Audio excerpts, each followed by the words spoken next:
सुप्रभात बच्चों।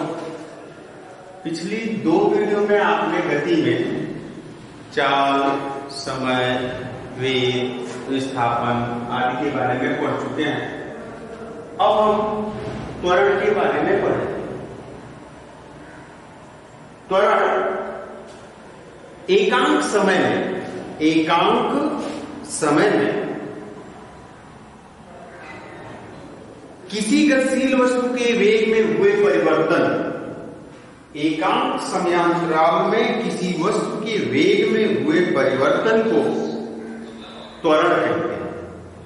या सीधे शब्दों में कहेंगे कि वेग परिवर्तन के दर को त्वरण कहा जाता है। मान लिया कोई वस्तु ए से बी तक जा रही है। मान लिया यहां इसका प्रारंभिक वेग u और अंतिम वेग v है और समय कितना लिया t। तो वेग परिवर्तन के समय दर को त्वरण करते हैं। तो त्वरण बराबर हो गया वेग परिवर्तन बटा समय, जिसे हम लिख सकते हैं v माइनस u बटा t। v माइनस u बटा t। त्वरण को हम a से प्रदर्शित करते हैं। चूंकि इसमें दिशा ही प्राप्त है, अतः यह सदिश राशि है, इसलिए इस पे हम वेक्टर लगा देते हैं v माइनस u बटा t।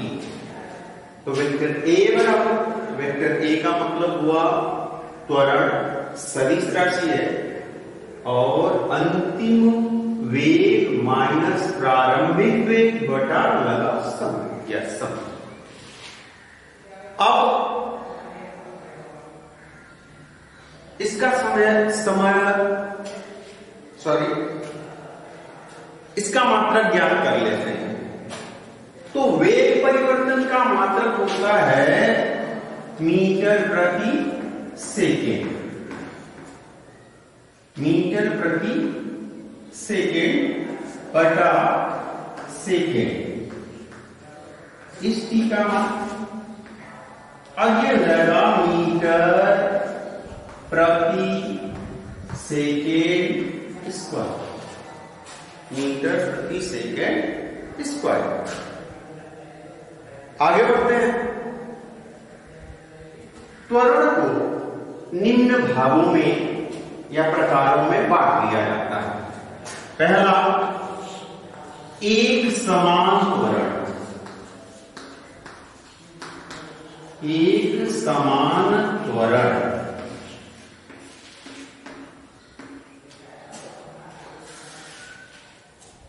जब कोई वस्तु गति कर रही हो, तो समान समयांतरालों में समान वेग परिवर्तन करे। समान समयांतरालों में समान वेग परिवर्तन करे तो ऐसा त्वरण एक समान त्वरण कहलाता है। अब असमान त्वरण, दूसरा असमान त्वरण।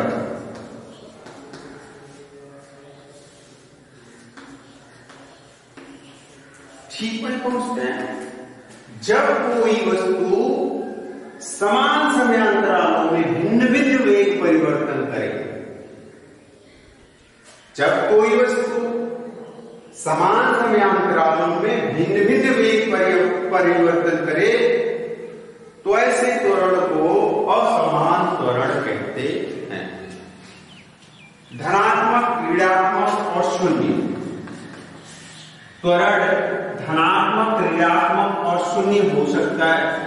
तो शून्य, धनात्मक और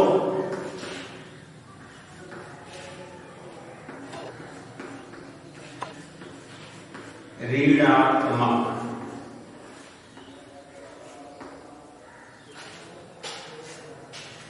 ऋणात्मक।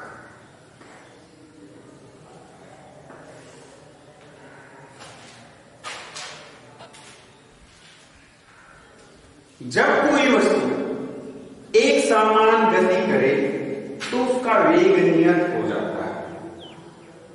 जब कोई वस्तु एक समान त्वरण के साथ आगे बढ़ती है तो उसका वेग नियत हो जाता है, और वेग नियत होने के पश्चात उसका त्वरण शून्य हो जाता है। लगातार परिवर्तन करें, जब लगातार परिवर्तन करके वृद्धि कर रही हो, त्वरण में वृद्धि हो, तो धनात्मक हो जाता है, और जब लगातार त्वरण में कमी आते जाए तो ऋणात्मक हो जाता है। सपोज दैट, मान लिया एक गाड़ी से गमन करते हैं जिसकी चाल प्रारंभ से धीरे धीरे 1 kilometre, 2 kilometre, 3 kilometre, 4 kilometre, 5 kilometre होते होते 10 किलोमीटर प्रति घंटे के वेग को प्राप्त करके तो 1 से 10 तक गई तो ये धनात्मक हुआ। अब 10 से ही पहले ये चलने लगी, 10 से ही चल रही है, तो वहां ये शून्य हो जाएगा क्योंकि उसके वेग में कोई परिवर्तन नहीं हो रहा। अब 10 से फिर पुनः धीरे धीरे डाउन होते होते होते अगर ये 9 1 हो जाए, 9 8 7 6 5 4 3 2 1 हो जाए, 1 किलोमीटर प्रति आवर्स हो जाए, तो ऐसे त्वरण को ऋणात्मक त्वरण कहा जाता है। अब गति का ग्राफ द्वारा निरूपण, गति ग्राफ द्वारा निरूपण करते हैं।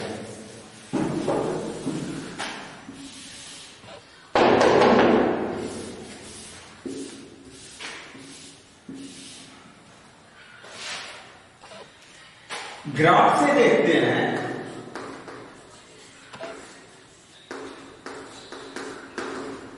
दूरी और समय में।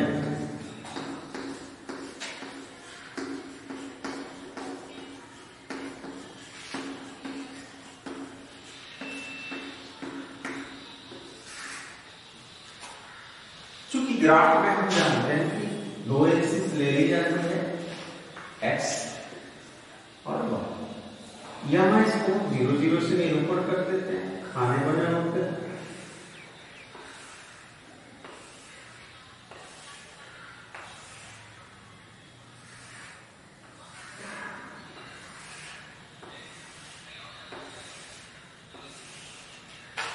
इसमें 10 छोटे छोटे कहीं खाने नहीं होते हैं, तो हम इधर समय ले लेते हैं जिसे t से प्रदर्शित कर लिया जाए, यस दूरी ले लें,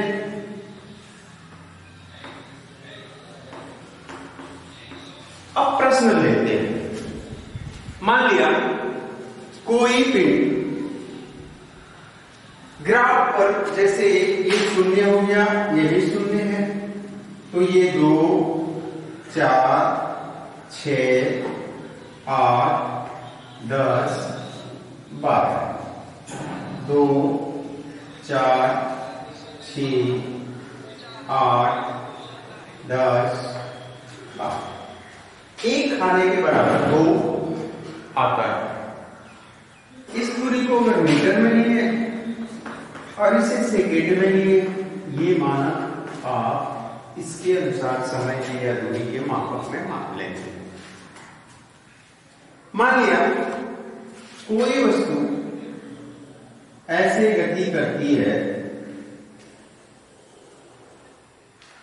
और पुनः इतनी दूर ऐसे चलने के पश्चात ये धीरे धीरे नीचे की ओर जा रही है, इसे हम 14 पाएंगे।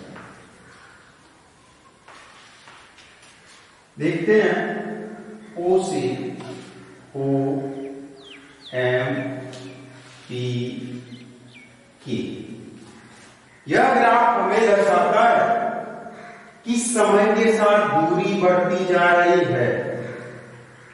फिर हमने देखा m और p के बीच 6 से 8 सेकंड के बीच ये पैरालेक्स के त्वरण में कोई परिवर्तन नहीं हुआ, समय के साथ दूरी में कोई बढ़ोतरी नहीं हो रही है, फिर धीरे धीरे डाउन होकर के नीचे।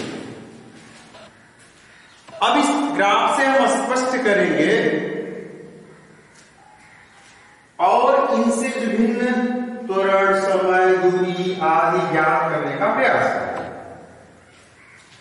दूरी को ज्ञात करते हैं तो 2 सेकेंड में ये 2 मीटर, 4 में 4, 6 में 6, या अलग अलग आपकी व्यवस्था होगी तो अलग अलग आएगा मानक होने पे। 8 में भी 6 रहती है, 10 में भी 6 रहती है, 12 में ये 4 हो जाती है, 14 में ये 0 हो जाती है। अब आगे बढ़ते हैं। इससे हम समय दूरी ग्राफ से चाल को ज्ञात कर सकते हैं।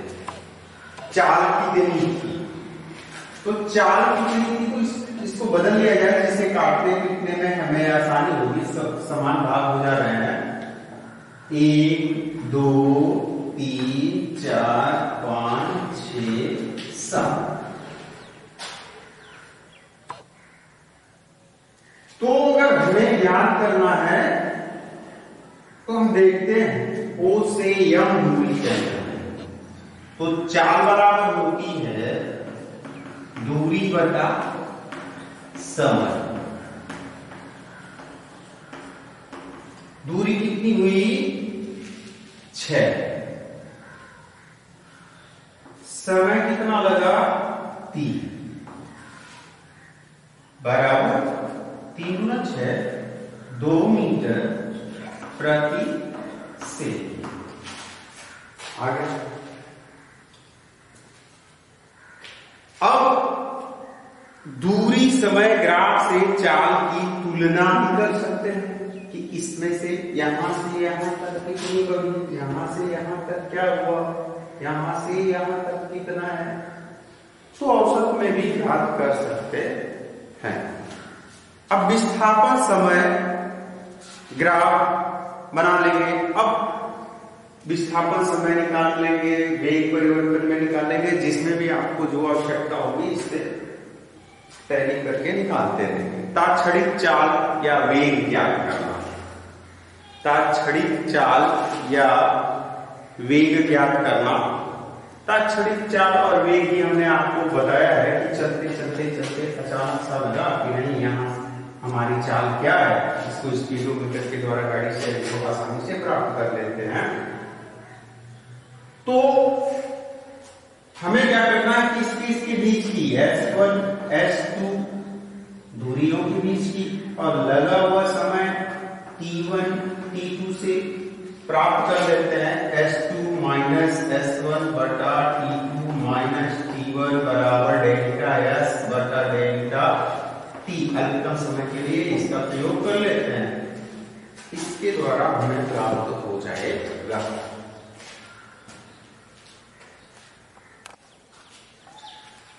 निम्न ग्राफ से हम चाल समय ग्राफ प्रदर्शित करेंगे। मान लिया इससे हमें दूरी ज्ञात करनी है, तो चूंकि हम दूरी बराबर जानते हैं, दूरी बराबर चाल गुणे समय। तो माना कोई वस्तु v वेग की नियत चाल से डेल्टा टी समयांतराल में तय करती है, तो कुल दूरी हमें ज्ञात करनी है। तो चाल बराबर v इंटू समय t2 minus t1, t2 minus t1। v वेग से गतिमान है, तो अब क्या करेंगे? v वेग क्या है? OT, t2 OS minus T1, T2 minus T1, तो OT। अब हम देखते हैं कि OP गुणे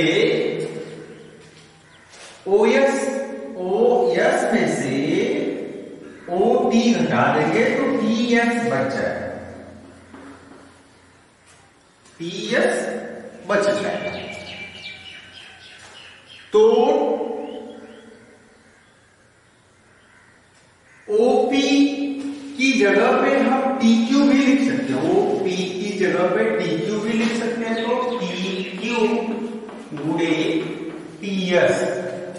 अब हमें क्या करना होगा कि इनका मान रख दिया जाए। सीधे शब्दों में हम कर सकते हैं कि इस आयत में जो टी क्यू आर एस छायांकित भाग है उसी के बराबर कुल दूरी तय की गई, जिससे साफ लिख सकते हैं कि छायांकित भाग आयत के टी क्यू आर एस घिरे हुए भाग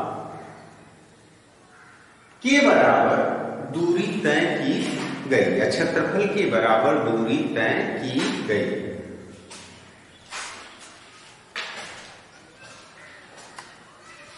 बस।